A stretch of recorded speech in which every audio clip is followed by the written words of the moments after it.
नमस्कार मित्रों। और आज हम पढ़ने जा रहे हैं आलोक धनवा जी की कविता पतंग आरोह भाग 2 से। आलोक धनवा जी, इनका जन्म 1948 में मुंगेर बिहार में हुआ। इनकी पहली कविता थी जनता का आदमी, जो 1972 में प्रकाशित हुई। भागी हुई लड़कियां और ब्रूनो की बेटियों से इन्हें प्रसिद्धि मिली। दुनिया रोज बनती है इनका एकमात्र संग्रह है और प्रमुख सम्मान इनको राहुल सम्मान, बिहार राष्ट्रभाषा परिषद का साहित्य सम्मान और बनारसी प्रसाद भोजपुरी सम्मान और पहल सम्मान इन्हें मिला है। पतंग कविता के माध्यम से कवि ने बाल सुलभ इच्छाओं और उमंगों का सुंदर वर्णन किया है और बाल क्रियाकलापों एवं प्रकृति में आई परिवर्तनों को अभिव्यक्त करने के लिए सुंदर बिंबों का प्रयोग किया है। पतंग कविता की उमंगों का रंग बिरंगा सपना है और कविता के माध्यम से कवि ने कहा कि शरद ऋतु आई तो तितलियों की रंगीन दुनिया शुरू हो गई। छतों के खतरनाक कोने से गिरने का भय भी है, लेकिन दूसरी ओर पतंग पर विजय पाने का भी बच्चों में साहस है। गिर गिर कर संभलते हैं। पृथ्वी का हर कोना उनके पास खुद ब खुद आ जाता है और ऊंची उड़ान भरने का हौसला लिए बार बार अंधेरे के बाद शरद के उजाले की प्रतीक्षा बच्चे कर रहे हैं। आइए काव्य पंक्तियाँ पढ़ते हैं।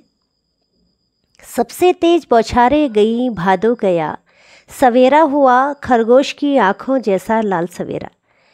शरद आया पुलों को पार करते हुए, अपनी नई चमकीली साइकिल तेज चलाते हुए, घंटी बजाते हुए, जोर शोर से चमकीले इशारों से बुलाते हुए।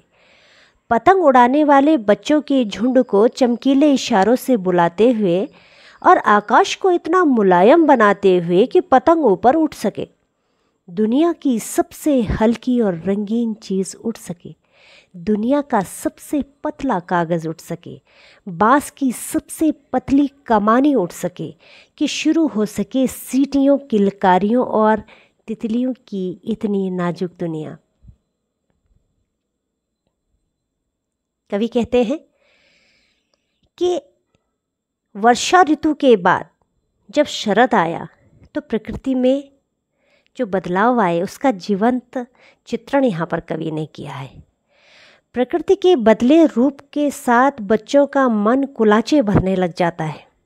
बादल खूब बरसकर चले गए और इस ऋतु के अंतिम महीने भाद्रपद और आश्विन भी बीत गए। शरद ऋतु आया, प्रकृति में परिवर्तन आए, प्रातःकाल का सूरज बहुत चमकीला आया और इतना उल्लास भरा शरद आया कि कागज़ और बाँस की पतली तीलियों से बनी पतंगों को आकाश में उड़ाने के लिए, एक दूसरे से होड़ लगाने के लिए, सीटियाँ बजाने के लिए, किलकारियाँ भरने के लिए रंग बिरंगी पतंगे बच्चों की कोमल भावनाओं को व्यक्त करने के लिए आकाश की ऊंचाइयों में उड़ने लगी। आकाश में तितलियों की भांति उड़ने वाली इन पतंगों के माध्यम से बच्चे अपने हृदय की उमंगों को अभिव्यक्त करना चाहते हैं। विशेष भाषा इसमें सरल सहज है।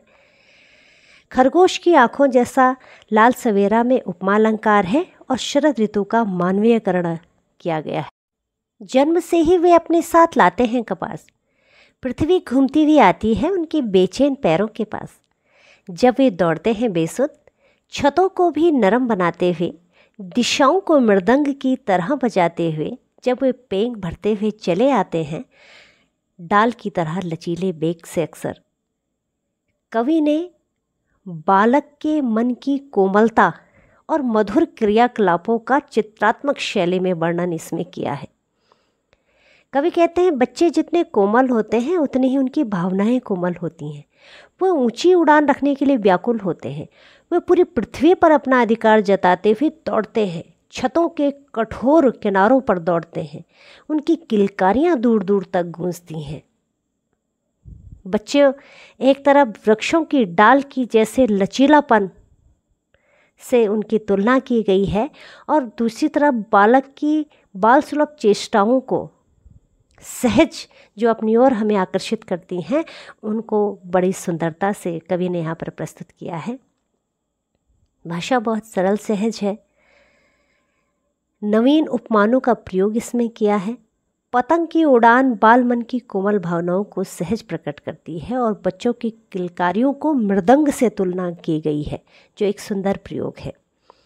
छतों के खतरनाक किनारों तक उस समय गिरने से बचाता है उन्हें। सिर्फ उनके ही रोमांचित शरीर का संगीत, पतंगों की धड़कती ऊंचाइयां उन्हें थाम लेती हैं। महज एक धागे के सहारे पतंगों के साथ साथ वे भी उड़ रहे हैं, अपने रंध्रों के सहारे। अगर वे कभी गिरते हैं छतों के खतरनाक किनारों से और बच भी जाते हैं, तब भी और भी निडर होकर के सुनहले सूरज के सामने आते हैं और पृथ्वी और भी तेज घूमती हुई आती है उनके बेचैन पैरों के पास। शरद ऋतु के आगमन पर बच्चे पतंग उड़ाने लगते हैं। पतंगबाजी में इतना खो जाते हैं कि छतों के खतरनाक किनारों का भी उनको एहसास नहीं रहता। ऐसे में पतंग की ऊंचाई और उनकी जो डोर होती है वो एकमात्र सहारा बच्चों का होती है। पतंग उड़ाते समय रोमांच ही उन्हें हर तरह के संभावित खतरों से बचाता है। उनका बालमन पतंग के साथ साथ उड़ान भर रहा होता है, बुलंदियों को छूना चाहता है। और कवि कहते हैं कि जब बच्चे छतों पर चढ़ कर के पतंग उड़ा रहे होते हैं और पतंगबाजी में खो जाते हैं, उस समय उन्हें किनारों का ध्यान नहीं होता। ऐसे में कभी कभार बच्चे छतों से गिर भी जाते हैं, लेकिन फिर भयमुक्त होकर के फिर से उठ कर के पतंगबाजी में रम जाते हैं।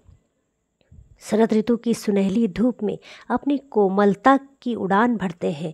परोक्ष रूप से बच्चे घने अंधकार के पश्चात सुनहले प्रभात के आने का संदेश भी देते हैं। भाषा बहुत सरल सहज है। बच्चों की निडरता का सुंदर इसमें वर्णन किया गया है। तब तो निडर होकर में अनुप्रास अलंकार है और इसमें कवि ने बाल मनोवैज्ञानिकता का परिचय दिया है। बच्चों के साहस का बड़ा सुंदर वर्णन इसमें किया गया है और मानवीकरण अलंकार का सुंदर प्रयोग तो कवि की विशेषता है। धन्यवाद।